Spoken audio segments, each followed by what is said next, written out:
The citizens of Earth would get an extra Christmas present this year as their planet orbited through the tail of the comet. We're talking Night of the Comet. Hit it.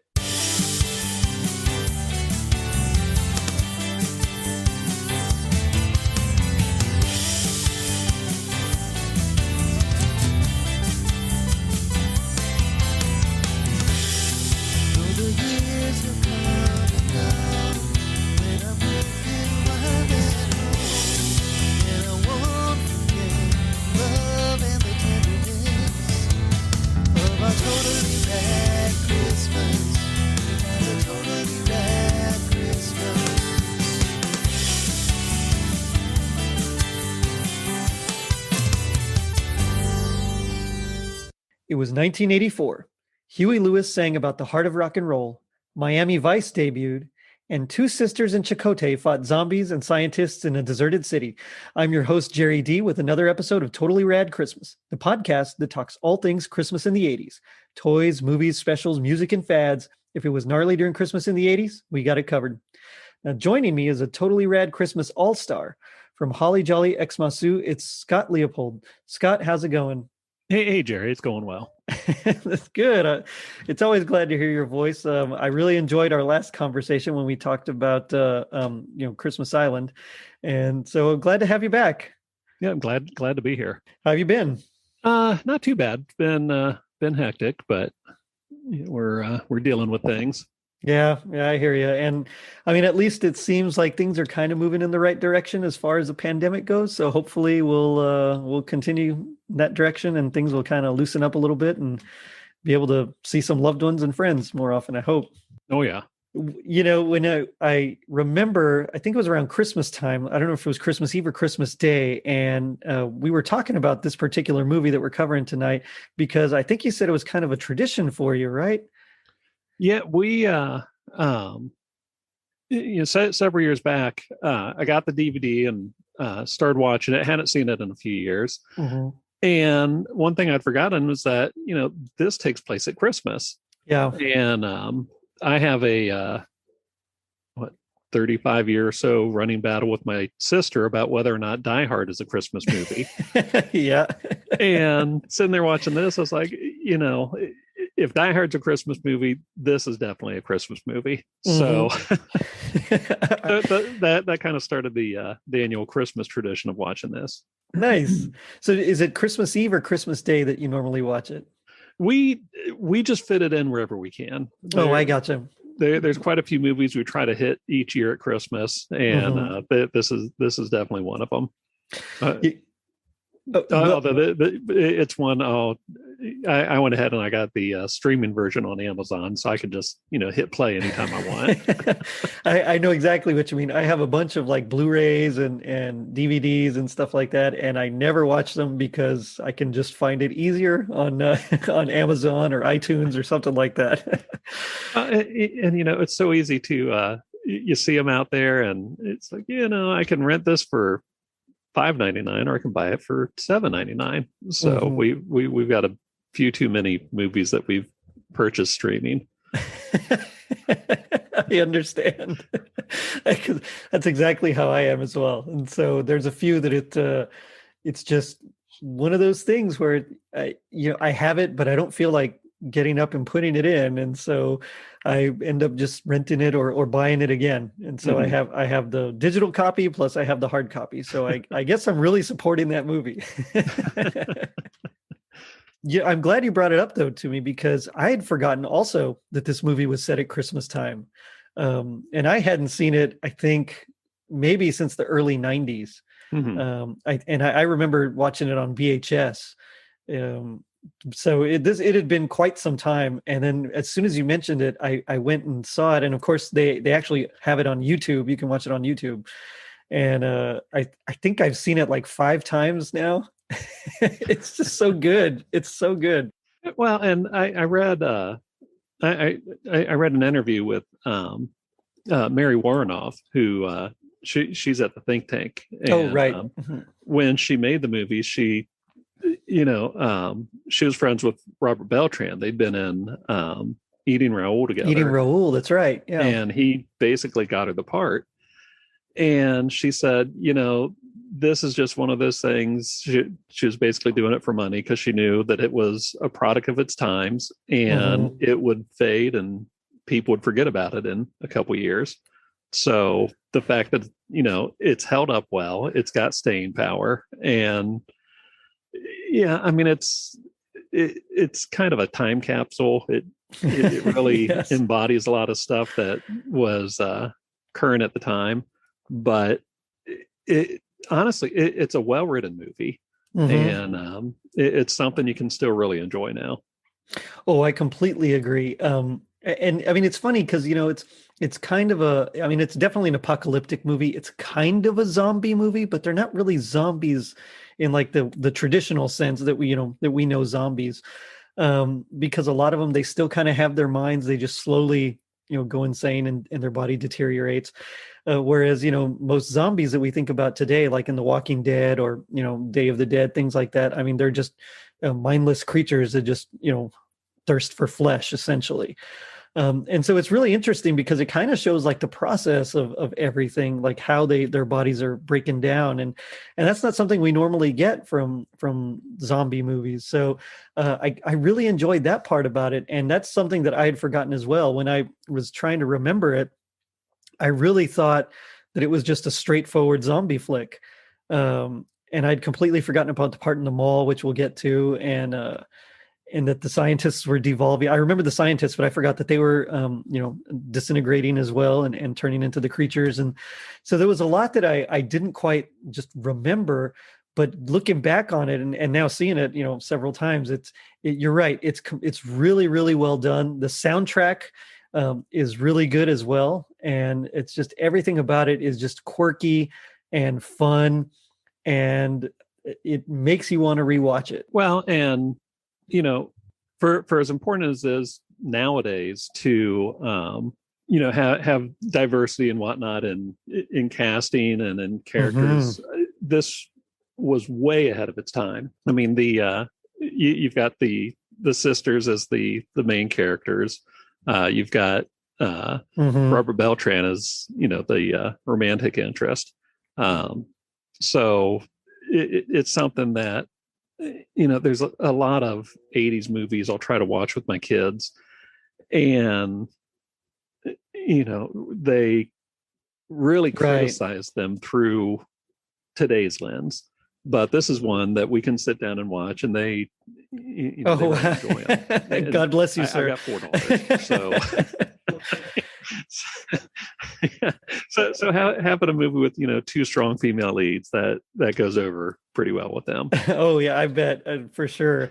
Well, the director, Tom Eberhard, he also wrote the script, and my understanding is that he actually like met with several high schoolers and teenagers to kind of get their vibe, and he actually asked them like, what would you do if it was like the end of the world, or if there was no one, if everybody disappeared and was just y'all. And I guess that's where he got a lot of the elements from, about the shopping, and they'd kind of have fun as well. And in fact, most of them didn't even realize that there would be kind of a downside until he mentioned, well, what if there were like no love interests around? And then that's when they kind of started to think, oh, maybe it's not so great. But I think he took that and he integrated it really well into this horror film, because I mean, that's, the girls have fun, they go to the mall, they try on clothes. I mean, that's, they dance around to music. That's exactly what I could see my daughter doing if she was around, just, having so much fun all by herself. So it's definitely, you can see that he took care to really create an authentic, I think, reality for these teenage girls, Well, and there's a lot about it that one of the things I was thinking about, one of the things he told the actors was, anything that happens, roll with it. So apparently there's quite a bit of ad-libbing that goes on throughout it. Although naturally the best is actually the best line in the movie, which is, Kelly Maroney's about the uzis. Oh yeah. So yeah, I think I don't think it was expected to be a top-notch movie when they were making it, but I think a lot of elements came together that it has helped it to hold up fairly well today. So Yeah. And speaking, I mean, you said, what they weren't expecting. I mean, I know it was low budget. I think Eberhard has said that it was only about $700,000 to make. Um, mm-hmm. Although I believe on IMDb it actually lists the budget as around 3 million. So I'm not sure which is true or if that includes marketing or not. But I know it made quite a bit. And so even despite whether or not their budget was 300 or 700,000 or 3 million, I mean they still made quite a profit off of this movie, which is it's fun, and it's kind of a shame that it wasn't bigger. But I think the reason, like you said, it's held up and done so well, video wise, was just because it kind of touched that teenage feeling. And so, I mean, everything about it, it's most of it, I mean, it's all seen from the point of view of the protagonists, whereas nowadays they try to show all sorts of different alternatives. And to me, I think by keeping the focus on those female protagonists, especially, I mean, yeah, and Robert Beltran too, but especially keeping it on the girls, I think it really makes it just a little more powerful. So yeah, it's definitely a fun film. The Christmas of it, I mean, I guess it could be more Christmassy, but at the same time, it's Christmassy enough. Like there's jingle bells you can hear in the background. It came upon a midnight clear. You can also hear in the background. And I was kind of hoping on the soundtrack that they would have had more of those tracks. But I know the soundtrack itself did really, really well.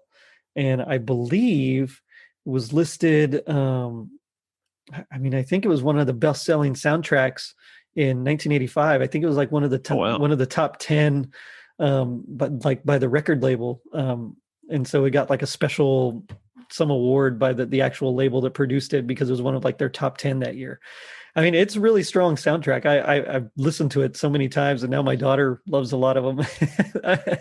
There's a few I won't let her listen to, but the little more risque ones. But yeah, she definitely loves Trouble, which is done by Skip Adams, who's like a producer and editor, but he also is a composer, and so he wrote that one. He wrote another of the songs, Strong Heart, although it's performed by someone else. And then there's like a few songs by Revolver, who I don't remember anything by them except stuff from the soundtrack. So I mean, it really did well. And then if you think about like its lasting influence as well, I know that that I believe Kelly Maroney's character, who Sam, is that her name? Yeah. I believe she inspired Buffy the Vampire Slayer by Joss Whedon. Yeah, I read that somewhere. Yeah, so that's really cool too. That this kind of spawned like a whole new genre, and this whole new very lasting series, and that's well beloved. And so just the fact that it came from this, I believe Neil Gaiman also really loves this movie, and it just says, it's kind of like a fun romp, and it kind of inspired him as well, which, yeah, I definitely could see. Yeah, well, and I also looked up the soundtrack earlier, and it'll cost you a bit to get the vinyl now.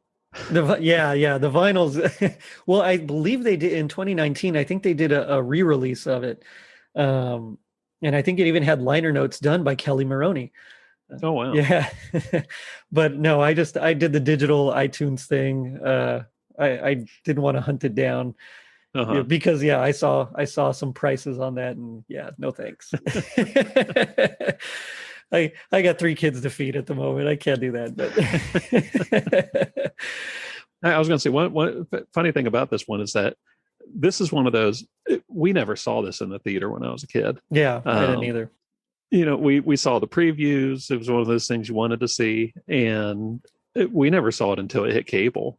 And as soon as it did, though, me and my friends would get together and watch it pretty often. Yeah. And then, gosh, we went years and years without seeing it. And when I saw that the DVD was coming out, I mean, I was there at Suncoast or something, the day it hit, waiting for the doors to open. Suncoast. Do they even have Suncoast anymore?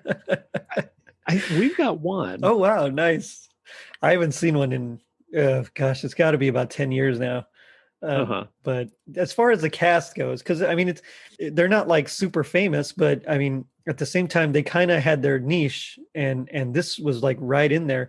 So like Catherine Mary Stewart, I knew her from The Apple, one of those Canon films, The Apple, and Uh-huh. then of course she was in The Last Starfighter, and then also Weekend at Bernie's. So that's like how I knew her. But Kelly Maroney as well was in like Chopping Mall and Fast Times at Ridgemont High, where she kind of played the cheerleader as well. So this is like right in their, right in their groove. And so I think because they kind of had experience playing characters of this type, that also that helped just make the movie that more special because they were able to just play into their strengths.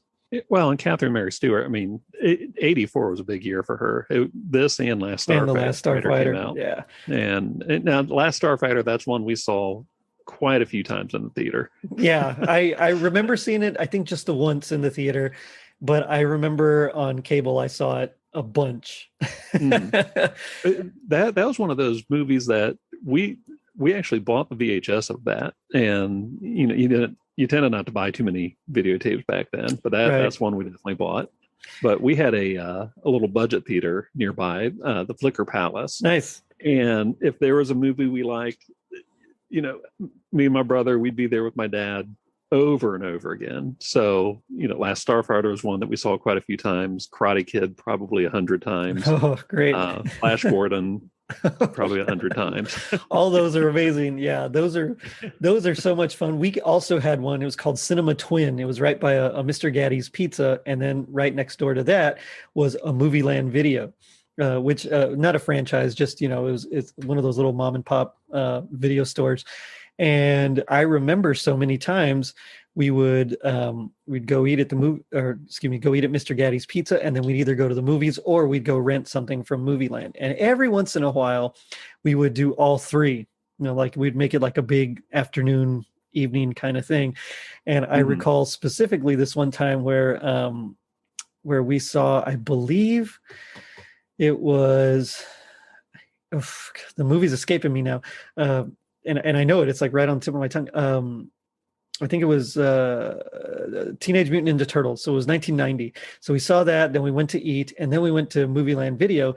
And I remember renting some video games, and also The Last Starfighter was one of them because we watched it like a million times. And then also Ninja Turtles, the cartoon. So it was all this one big, just this one big event that was just amazing. It was an amazing evening.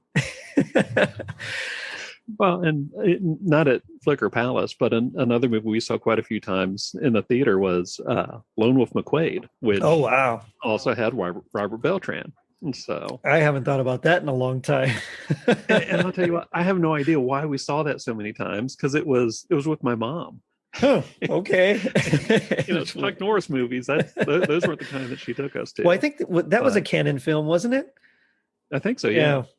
Yeah. They were very famous for their, low budget, shoot it fast, kind of thing. And then in that era, like early to mid 80s, they really tried to turn it around and make bigger motion pictures. And I know that they had signed Chuck Norris for like a multi-picture deal, and they essentially turned him from like just a karate action star to like a full-blown action star.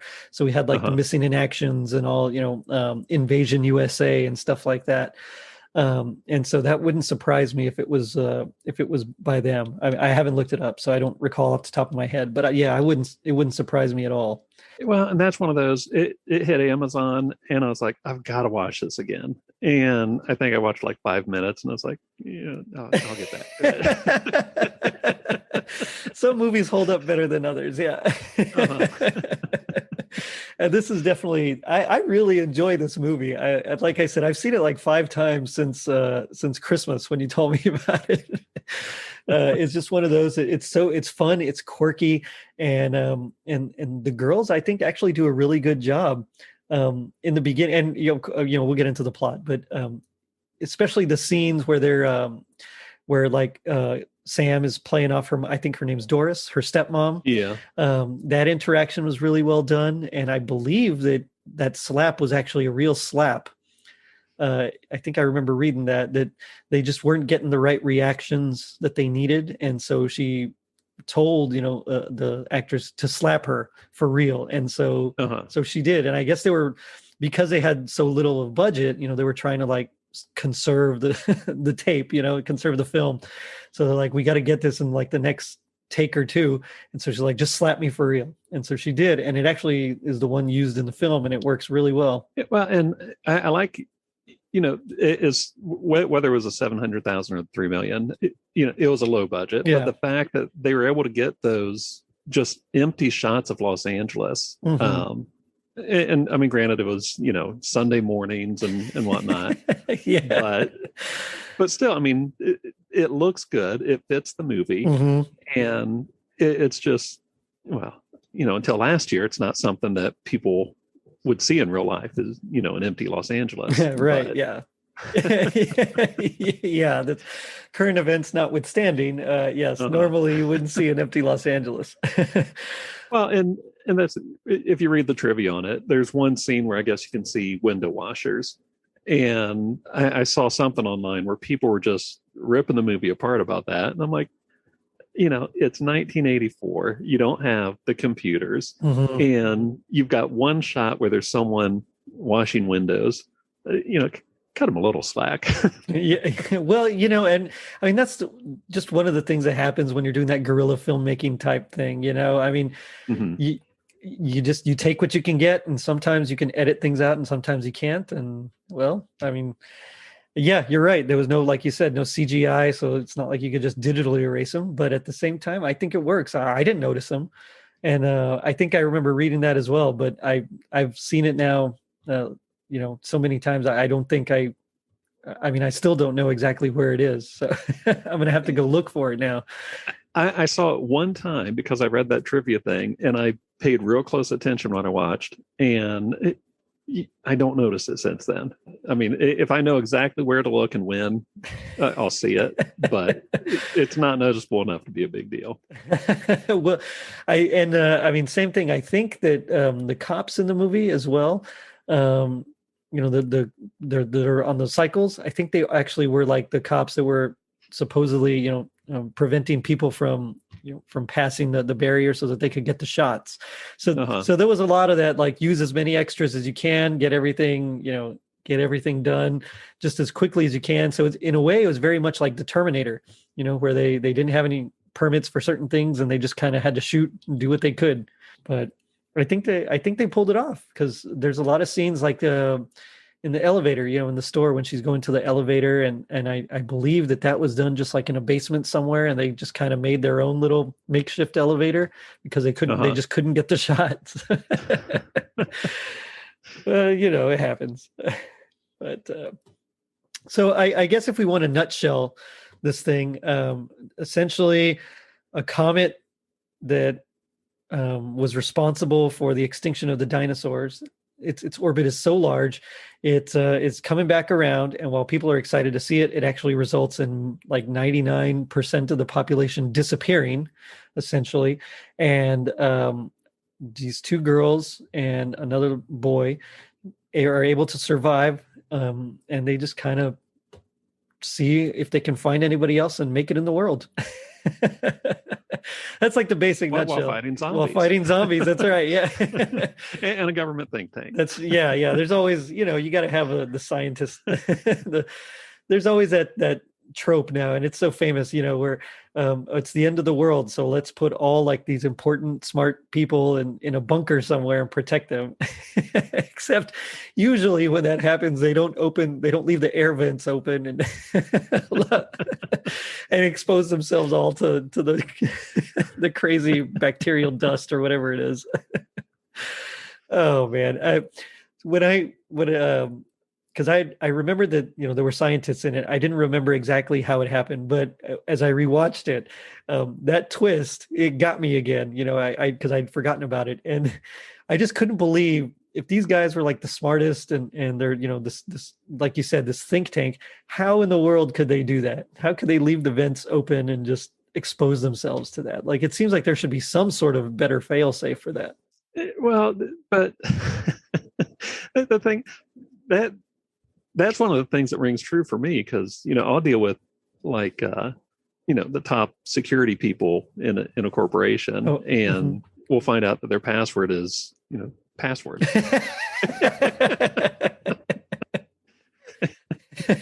Of all the people. Yeah, they should know better. Yeah. Uh-huh. Oh man. But yeah, so the main characters are Reggie, or I guess Regina is her full name, who's what, like 18, 19, something like that. She's the older sister. And then Sam, who's the younger sister. And Reggie works in a movie theater. She has a top score on, Tempest, I believe it was. And Tempest was, that was like my favorite. That and Sinistar were my two favorite man, games. I haven't thought about that one in a long time. Tempest, I remember very well, but that the Sinistar, I mean, wow, that's been years. Sinistar was brutal. I never had any top scores in Sinistar. I did have, not quite as good as Reggie, but I did have quite a few top scores in Tempest. Oh wow! No, the only one I was ever decent at was Qbert. I don't know why, but that was like the best one. Pac-Man, and Joust, no, but yeah, Qbert I was okay at. I did.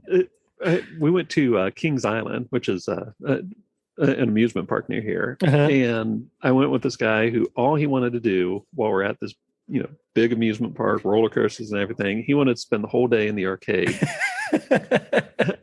So I spent like the whole day playing Qbert, and I managed to fill almost the whole top score screen with my initials. Nice. So you were like Reggie. I think they reset them every day. So. They probably do. Yeah, I wouldn't doubt it. But I love how we get like the first insight into her character is that she's playing this game. She has like the whole board, except she notices this one spot and it's DMK, which doesn't really, doesn't really have bearing on the plot, but does come back later as a nice little cool Easter egg. But the whole point really is just to show that, she's determined. She likes to be, I guess, take charge, but she's independent, kind of powerful and smart and skilled. And I really dig that. That's like a cool thing for me, as I remember seeing it as a teenager and just being like, wow, and just being so in love with Catherine Mary Stewart, because not only was she beautiful, but she also was awesome at video games. Well, and something I'm wondering, you'll get a lot of movies and shows nowadays where the kids just happen to have been taught, martial arts and machine guns by their parents. And I'm wondering, was this the first one that really did that? This is the first one that I remember. Yeah. Because I don't even think in Commando, Alyssa Milano does anything. Yeah, this is the earliest one that I remember. That'd be cool if this started the trend. Yeah, well, because at the time it didn't seem tried at all at the time. Which, I mean, nowadays. Yeah, you're right. It's all over the place. Yeah. But back then, just and the thing, it wasn't overbearing in this. I mean, their dad was, he was a big military guy. He taught them guns and whatnot, but it wasn't something that was thrown at you constantly throughout the movie. So I think it just helped to, set up the characters a little bit better and give some background as to why they're able to get through the movie as well as they do. Yeah, you're right. It wasn't every, constantly like them doing, shooting guns all over or target practice or just anything really. I mean, it's just, here and there. And that, and I love how it's just, a couple of throwaway lines of just like, oh yeah, daddy, this and this, and, and yeah, it made it more natural because I actually believe that, that teenagers would, not flaunt all that stuff, especially teenagers with their, I guess, interests. And so to me, it rang true. Yeah. So Reggie, she works at a movie theater. She's kind of in cahoots with this other guy. They take the reels and they bootleg them and they sell the bootleg copies. And that's how she's able to survive the night, is that there she ends up, staying the night with her partner, and they are kind of in like a very well protected area inside the movie theater that she's working. I guess it had to be reinforced in some way. Yeah. A steel line projection booth. I don't know. It was the 80s. Who knows? Well, if it was an older movie house, if they were used to the old nitrite film, maybe it was a fire thing. Maybe, but yeah. it moves the plot forward. It does, yeah. It does. Of course, we also find out her sister, because this comet's coming, everybody's excited, so everybody's having like comet watching parties and things like that. Her sister was going to be at a party that her stepmom was throwing, but she gets in a fight with her stepmom about her stepmom's, infidelity, and so she ends up leaving. And I forget where she says she stays. It's like in a shed or something, right? Like a steel, it's like a garden shed, like a steel shed or something. So I guess those heavy duty sheds, just like those projection booths. But so they're both protected in that way. Robert Beltran's character, who is introduced later on, he's protected because he spent the night. He's like a trucker, spent the night in like his in his rig with like a girl who ends up getting killed or something. Another just throwaway line kind of thing. So they wake up the next morning, Reggie and I think her guy's name is Larry, and he's upset because they needed the film back by a certain time, the canisters of film, otherwise, to make sure that they don't get caught bootlegging. And so he goes to check, and when she goes to check on him, she finds him dead and being attacked by like this zombie-like guy. But again, it's not really like a zombie. He still has like faculties. He can still speak. He's just kind of crazy. He's got the eyes that are like deep set, dark, but then the eyeballs themselves, the irises are just very, very bright, and it's really creepy look, very violent. She manages to take him out though, because as we mentioned earlier, she's, her dad is military, and so she's kind of trained up a little bit, and so she's able to take him out. And I thought that was really cool the way she did it too. Let's see. Okay, so then I also love the hues, like the whole color palette, because the comet passed by. There's like a reddish hue over everything. The bodies that they find the next morning, as they're walking, they find all these little pieces of dust, which you presume are actually all the people there that have kind of just been vaporized. Essentially, the whole thing is that this is how the dinosaurs became extinct. Is this comet passed by and it just dusted them all like Thanos, in Avengers Infinity War. Well, and one of the things I liked is the dog's leash in the pile of dust. Oh yeah. You're right. Yeah. and the clever thing about that, it explains away why there's no animals in the movie. Mm-hmm. So I mean, it just shows that that comet got everything, which is really creepy. Like Los Angeles, because I lived in LA for a bit, and just like a completely quiet LA is just that's very unsettling, like very unsettling. Because even on Sunday mornings, I remember there being so much traffic and just everybody out. So it's something, it definitely made me cringe a bit, because I just remembered my time there, and it, wow. So it definitely affected me that way. But she just ends up escaping on a motorcycle. She goes back home. She runs into her sister, who, like she said, spent the night in the shed. Her sister doesn't quite believe her at first, which I thought was also really cool, because I totally, again, could see that playing out in real life. And so there were a lot of little things like that just really made the movie more realistic. As fantastical as it is, it kind of grounded it a lot.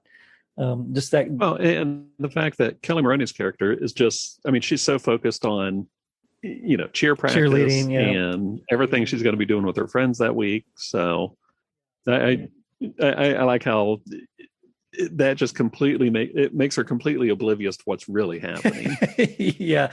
Yeah, because she couldn't find her stepmom, so she assumed that she was just, staying the night at at her lover's place, Mm-hmm. and not realizing like, no, no, she's dust. She's gone, all these piles of dust.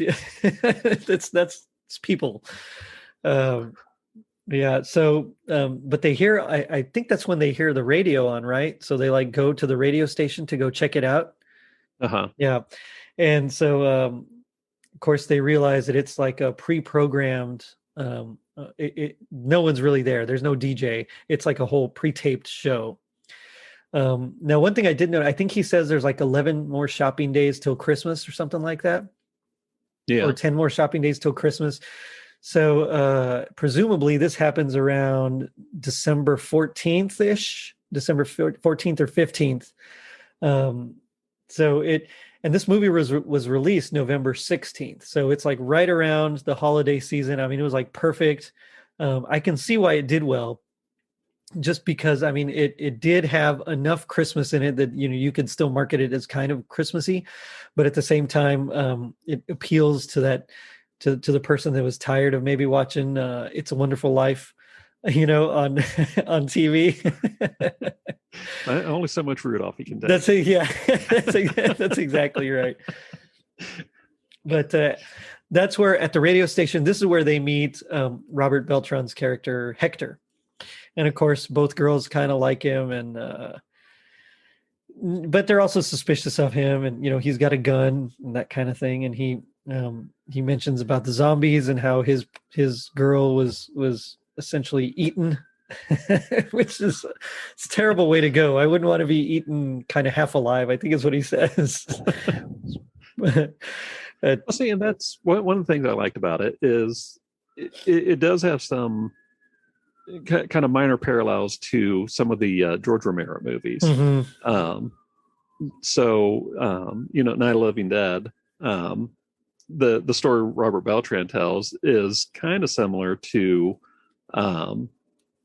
the story the main character in that tells, where he's driving along and he sees the trucker attack. Oh yeah, and yeah. and then we get the mall and everything, which loose parallel to Dawn of the Dead. So Yeah. Yeah, I mean it's really neat the way that they incorporate everything, and like what has taken from them as well. And so I love when stories and different comics and genres can kind of just do homages to these different their predecessors. mhm. And I think that's one of the reasons why I love the show Community so much, because they did so many homage episodes. So yeah, I like that story that kind of respects, as you said, Night of the Living Dead.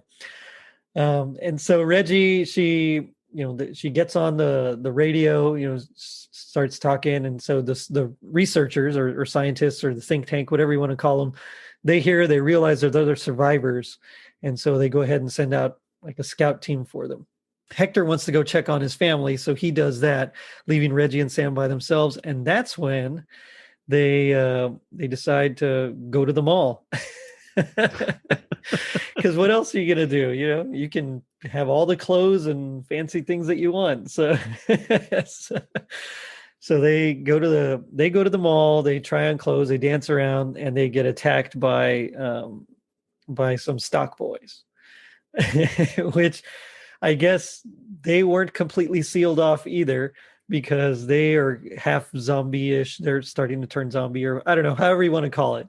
They're starting to devolve, I suppose you could say.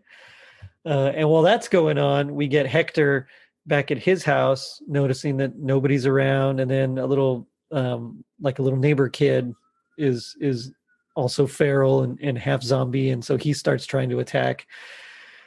And so there's all this, the two different sides going on, which I really enjoyed, because I thought that the editing was done very well.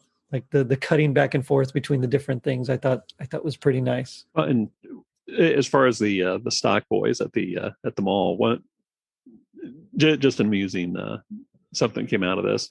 I've run into two people who the lead guy, when he shoots the guy, shoots his own person. Oh, Says, Willie, I think, right? yeah, Yeah, he says, I'm not crazy. I just don't. yeah, yeah. I know two people who have stolen that line for either stories or projects they've done. And one I had a friend who was a filmmaker, and he lifted that line exactly for some movie he did. And Nice. then one of my writing classes in college, someone had that line.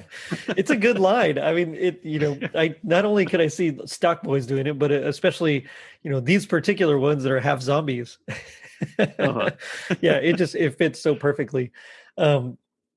Of course, the girls, they also have guns, and so they manage to kind of shoot their way out for a bit until eventually they're just overpowered. And this is when I remember watching it when I was little, really feeling like afraid for them. I thought for sure like one of them was going to die. Like, Kelly Maroney's character, Sam, I thought for sure she was gone. But they're tied up and they're saved by the scientists, the researchers. Which again, another little great bit where they're like waiting at the radio station. They're like, 20 or 30 more minutes, and then they say, well, wait a minute, let's think about this. Where would you go if you were a teenager and everyone was gone? It's like, of course, the mall. And like every good Christmas movie, Charlie Brown and whatnot, they have to condemn consumerism. Yeah. I did notice that line. Yeah, I think they say it's a monument, right? A monument to consumerism. Yep, got to do it. That's how you know it's really a Christmas movie. Oh goodness. But yeah, so they end up saving him. They kind of do a quick like field evaluation, and they think that Sam, because she's got a rash, they think that she's going to be one of the ones that will devolve soon. And at this point, we really don't have any reason to doubt them. So they take Reggie off to the base. Sam's going to stay behind to wait for Hector with the scientist. And this is what's her name? Warrenoff. Mary Warrenoff. Warrenoff. Yeah. So she's the one that volunteers to stay and look after them, and because at this point, again, we still think that the scientists are good. Spoiler alert, they're not. But but we don't know that yet. So we think they're going to kill her, just euthanize her, while they wait for Hector to bring him back, because we think, oh well, we in our minds they're just trying to save themselves and everybody else by having her not turn into one of these zombies. Mary Warrenoff eventually, she pretends to euthanize her. I guess she gives her like a sedative instead. And she ends up killing the other scientist while waiting for Hector to return. He shows up. She has a nice conversation with him, telling him about everything, admitting that, yeah, they made a mistake.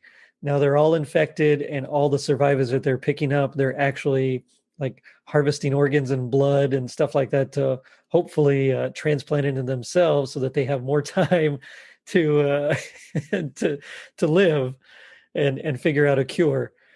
But she realizes that it's just progressing too fast, and there's no way that they'll ever have enough time to figure out a cure. And so she kills herself. But she tells him where the base is, and so he goes out to rescue them. Well, and I thought I read somewhere that one of the when she did get offered the part, one of the conditions is that she wanted to write the dialogue for the scene with Hector there at the end. Oh, nice. So I hadn't heard that, but I wouldn't doubt it, because like you said, she did it just for essentially a paycheck. Mm-hmm. So that's cool. I thought she did it really well. Yeah, well, and I forget where I read it. I guess at the time Robert Beltran was kind of up and coming. He had a really good reputation as an actor in Hollywood. And I forget if it was specifically from some of the movies he did or if it was stage work, but yeah, apparently he it was before he became Chakotay, Mm-hmm. and nowadays I think most people just see him as kind of a genre actor, Yeah. but he definitely had a positive reputation going into this. Well, I mean, and that could be why he had, some of the pull that he did have with the director, and was able to actually convince him to cast Warrenoff as the part. Uh-huh. Because usually, I mean, some directors or even just casting directors will just, say, yeah, okay, whatever, and maybe they'll read them or not. But to actually kind of say, no, look, I think you should. I really think she'd be great for this part, and then having the person listen to you. I mean, that says something about what kind of clout you might have. Uh-huh. Yeah, I definitely could see that. I mean, I myself only really know him from this movie, like you were saying, Lone Wolf McQuade, and then Chakotay. That's really it. I don't recall anything else that I've seen him in. I really just know, and even then, I mostly know him as Chakotay. Well, and I do remember when I forget if it was seeing the commercials for Voyager the first time or watching the first episode, Mm-hmm. but one of the first things I said when sitting there watching it with my dad or my friends or whatever, I was like, "It's the guy from Night of the Comet." Nice. So, so back at the base, Reggie's being interviewed by the Dr. Carter, who's like in charge of it all. Of course, he's played by Jeffrey Lewis, character actor extraordinaire, and he's asking her all sorts of questions, and we get the part about, are you pregnant, and or have you had your period, and he's like, well, I thought I was pregnant once. He's like, oh, that's not important. She's like, whatever. Like, that's the scariest 3 weeks of my life. It's like, oh, that's good. Again, with the great dialogue. Yeah, so I love that part. But as he's asking her the questions, she starts to like figure or feel that something fishy is going on. And there was two little kids, a little boy and a little girl, that they rescued with him as well. And so she knew they were running tests, but she ends up escaping and not trusting them. She manages to, I believe she has a gun with her. And so she manages to rescue the two little kids. From there, Sam and what's his name? Hector. I keep wanting to call him Chakotay now. So yeah, they end up coming to rescue them all. There's a cool little explosion. The scientists, well, let's just say they get blown up. And then we get the nice prologue where everything's kind of been washed away now after the rain and stuff like that, and it's just, or not prologue, epilogue, excuse me. And now Reggie and Hector are kind of a thing. They're like a mom and dad to this little boy and this little girl. And Sam, who's kind of feeling left out, kind of rebels. And so as she's crossing the street, believing that no one's there, she ends up almost getting hit by DMK, Danny Mason Keener. Yep.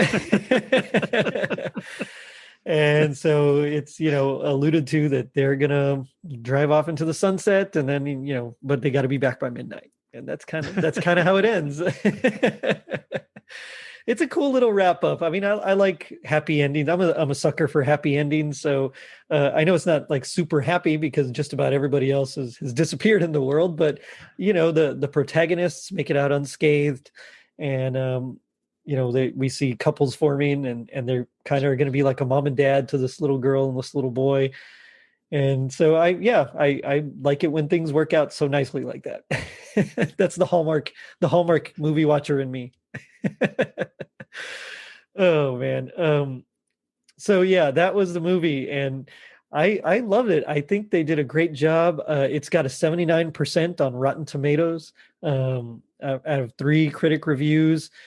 It's got great reviews. Variety wrote that Eberhardt created a visually arresting B picture in the neon primary colors of the cult hit Liquid Sky. And then he pointed out some similarities with like, Dawn of the Dead, like we talked about, the Omega Man, stuff like that. I mean, it had pretty good reviews. And of course, it was released on VHS and was like one of the most best, one of the most rented VHS films of 85 as well. So, I mean, it It did pretty well, and I mean, I can see why it made its budget and more, back.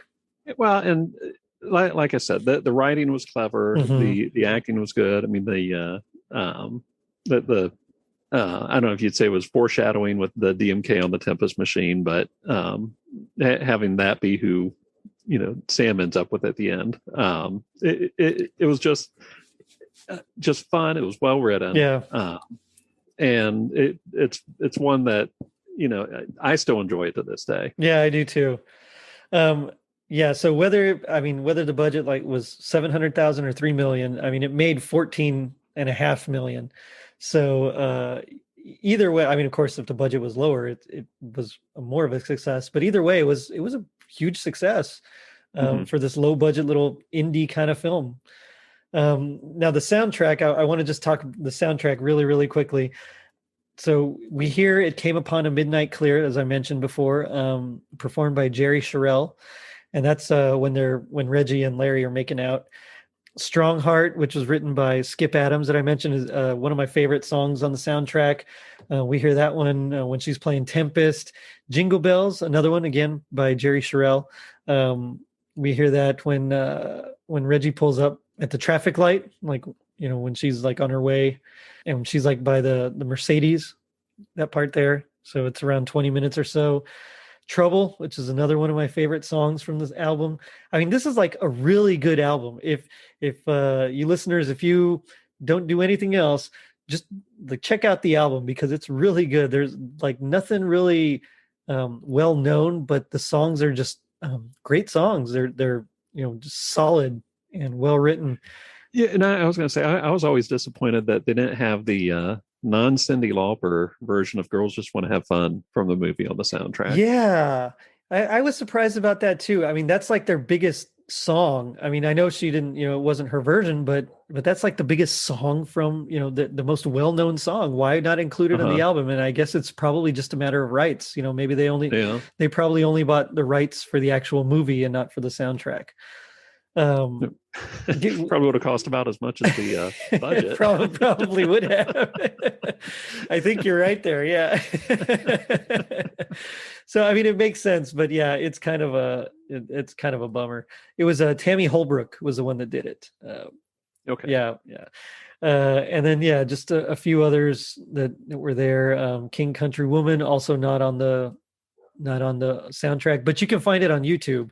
In fact, there's a great website called Night of the Comet blog, .wordpress.com, and they have like a whole section just on the soundtracks. You can download the lyrics. You can see. You can actually see all the missing songs. They have links to YouTube where all those songs are, and it's really well done.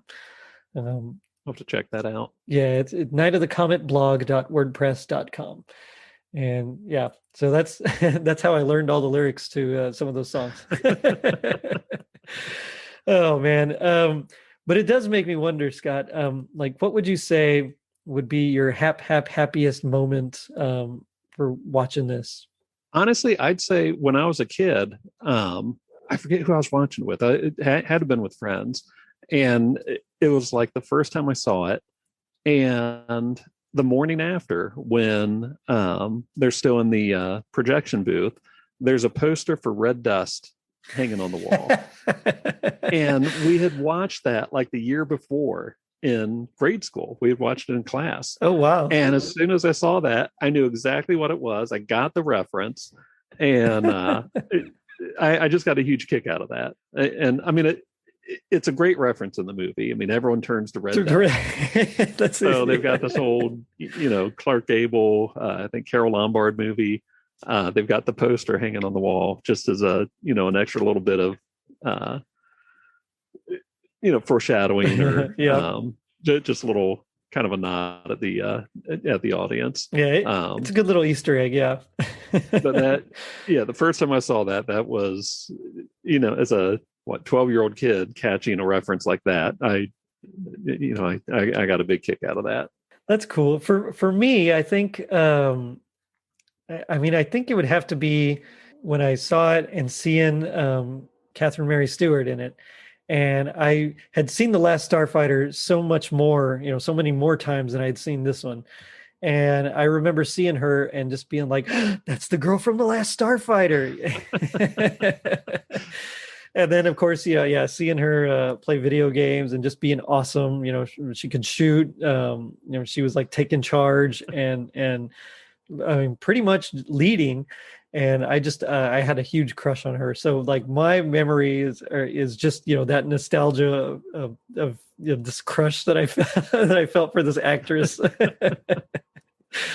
Oh yeah, good times, good times. But it it does bring me to my favorite part of the show, which is a little segment I like to call "Gag Me with the Spoon." So this is where we do our best impression of our least favorite part. So not necessarily a part we didn't like, just something that we didn't like as much, because that's kind of how I feel about this one. I don't really have anything that I dislike about this movie, so I had to like really dig deep and find which one I didn't like. And so we'll just be playing at this point. We'll just be playing for bragging rights, because you won the last time. But so hopefully, I mean, I think you're pretty safe because I still haven't won after 60 something episodes. But but yeah, just set up the scene for us, and then go ahead and do your impression. See, I struggled with this because there's not much about it that I don't like. Yeah, I know what you mean. Yeah.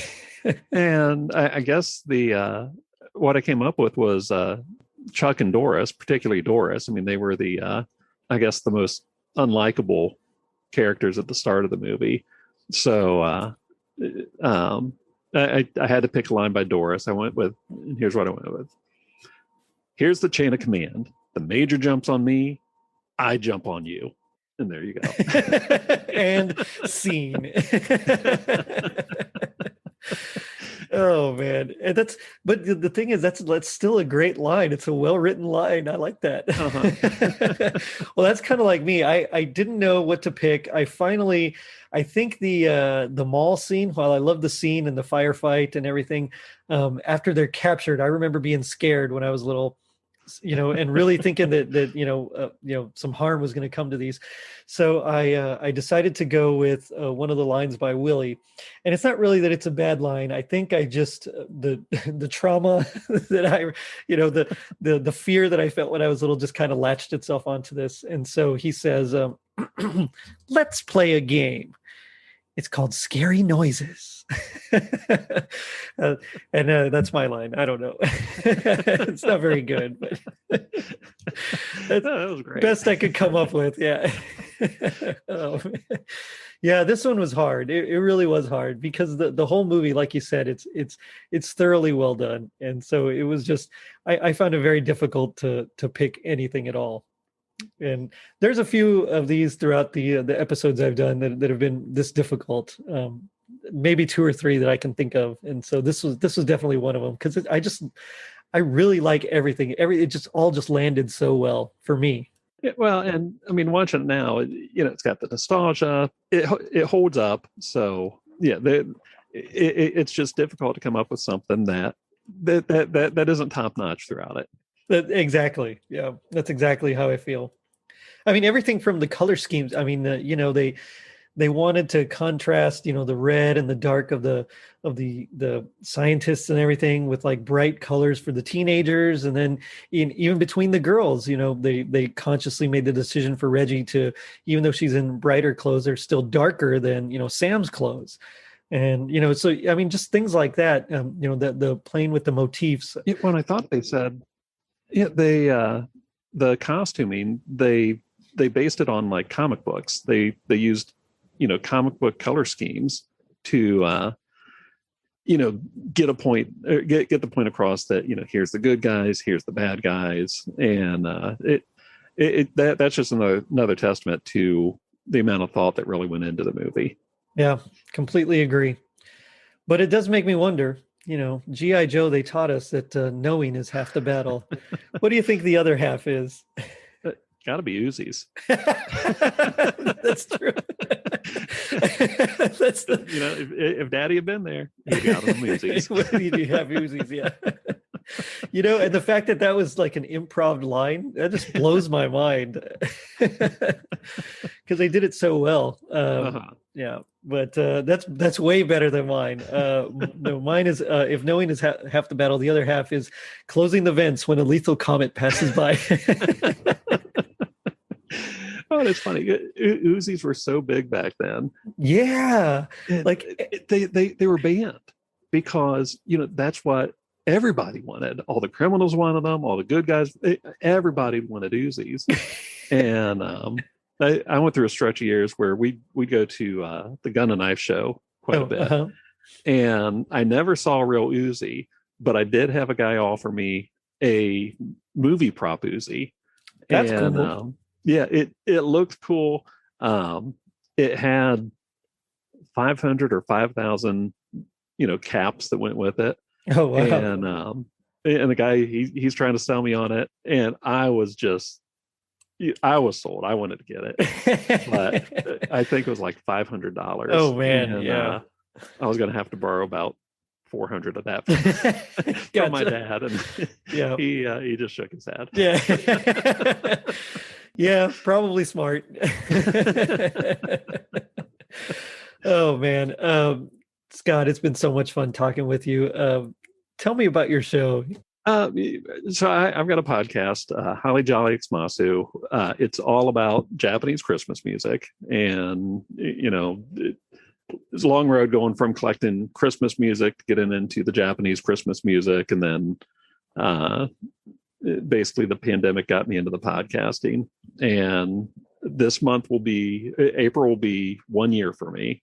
So to commemorate 1 year, I've got I'll be covering Jimmy Takeuchi's album, which if you hear the intro to my show, you've spoken about him, yeah, there's a version, just a drum heavy version of Jingle Bells, and that comes from Jimmy Takeuchi. So I'm looking forward to doing that.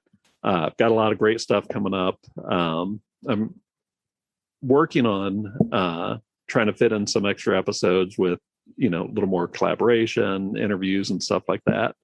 So hopefully I'll have a bit more this year, kind of expanding or broadening what I do. But on top of that, I've just got some really fantastic albums lined up. So there's one that I won an auction for recently. It's not here yet, but I definitely plan on having you on. Ooh, for sure. It will be right up your alley. I don't want to give anything away until you hear it, but that should be good. I'm trying to think. I'd have to look at my list. I do have an episode of early 70s Japanese boy bands coming up, so that'll be fun. That's not something you hear every day. No, and the fact that it's all Christmas stuff, and the one is literally the Japanese Jackson 5. So wow. So that'll be a fun one to do. Oh yeah. Yeah. So a lot of good stuff coming. It's just a matter of figuring out my schedule, planning out a bit more. Hopefully next year I do plan on having a WrestleMania episode. So that should be a good one. But it's going well. My my monthly listening is up a bit, so reaching a few more people. Nice. I'm hoping with as I get into my second year, I can hit a few more people and just expose people more to this entirely different culture worth of Christmas music, which is all extremely well done. I mean, their musicianship is phenomenal on a lot of these. I mean, they're really good. Yeah, the jazz, the mood music from the 60s is just fantastic. Mm-hmm. There's some really spectacular funk and fusion from the 70s. And then on top of that, there's just some really great pop stuff also. I know the Japanese city pop gets a lot of attention nowadays, and I'll have a city pop episode at some point. Tatsuro Yamashita, his song Christmas Eve is like the big Japanese Christmas song. I plan on dedicating a whole episode to his album Melodies, which is where that came from. yeah, there's some really great stuff. I've started to pick up covers of Japanese Christmas songs by U.S. artists. So I'll incorporate some of those at some point. But it's been a lot of fun. I've managed to grow my collection quite a bit over the last month or two. So there should be there's some great stuff coming up. It's just a matter of getting a little more planning and having a firmer schedule set up. Yeah, I know how that goes. I have my ideas mapped out, but I don't have my schedule set. so I definitely have to sit down and make a schedule as well. So, yeah, so I definitely get that. And where can they find you? Right now, my current website is hollyjollyxmasu.libsyn.com. I'm planning on getting just a straight domain of my own. I just have not had the time to do that. But my Libsyn site is the easiest way to get to me. But I'm on Apple. I'm on Spotify, Amazon. You can find me on all the major platforms. Gotcha. And Facebook, Twitter, Instagram, Twitter. I don't get into Twitter that much. I honestly, I don't either. So the bulk of what I send out for the podcast is on Instagram, and this month I'm trying to post an album cover a day just to show some of the stuff that'll be coming up eventually. Nice, yeah, exciting stuff. And as I was saying, I mean they're great musicians. Mm-hmm. Whether you like the genres or not, they're fantastic. So definitely check out Holly Jolly Xmasu. It's good. It's really good. Thank you. Well, thank you for doing it, and thanks for coming on as well. I always have a blast. I'm glad to do it. Glad to be here. Well, we're glad to have you. And on that note, I'm going to end it by saying, they said if we breathe this, we can go to the North Pole to see Santa Claus. So check us out on our social media pages, Facebook, Twitter, and Instagram. And if you're feeling like Samantha, meaning Danny Mason Keener, leave us a review on iTunes. Not only does it help us reach more people, but you also get a free sticker. Now, don't forget to vote. Later, dudes.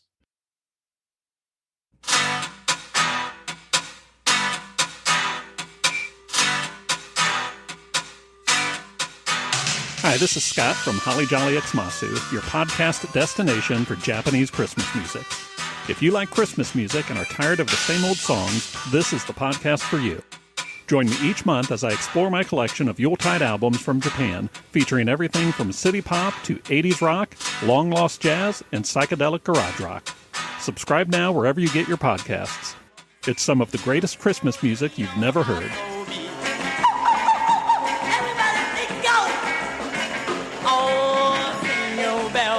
Jingle bells, 鈴が鳴る。今日も楽しいそりの遊び。